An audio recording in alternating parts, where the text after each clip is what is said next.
હે મારા વાલા દ્વારકાધીશ, મારા શ્યામ, આજે તારા આ દિવ્ય અભિષેકના દર્શન કરીને મારી આંખોમાંથી હરખ અને ભાવના આંસુ રોકાતા નથી. તારા શ્યામલ સ્વરૂપ પર વહેતો આ કેસરીયો અભિષેક જોઈને એવું લાગે છે જાણે મારા જન્મોજન્મના પાપ અને મારા હૃદયનો બધો જ મેલ ધોવાઈ રહ્યો છે. હું ક્યાં કોઈ મોટા મંત્રો કે વિધિઓ જાણું છું. મને તો બસ એટલી જ ખબર પડે છે કે તું મારો છે અને હું તારો છું.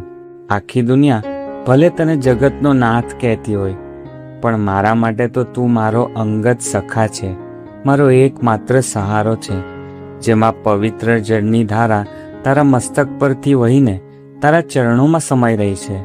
બસ એવી જ રીતે મારું આખું જીવન અને મારી ભક્તિ કાયમ માટે તારા ચરણોમાં વહેતા રહે એવી કૃપા કરજે. આ દુનિયાની ભીડમાં હું બહુ થાકી ગયો છું કાના. વારંવાર મારું મન ભટકી જાય છે, પણ જ્યારે પણ હું તારું આ સ્વરૂપ જોઉં છું ત્યારે દુનિયાનું બધું જ દુઃખ ભૂલી જાઉં છું.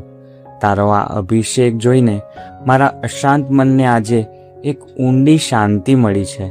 મને તારી પાસે જ રાખજે, તારાથી દૂર ના કરતો.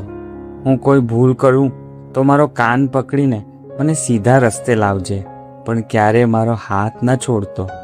હવે તો બસ એક જ પ્રાર્થના છે કે જ્યારે પણ મારો અંતિમ શ્વાસ હોય ત્યારે મારી આંખો સામે તારું આ જ સ્મિત કરતું મુખડું હોય અને તારા ચરણોમાં મારું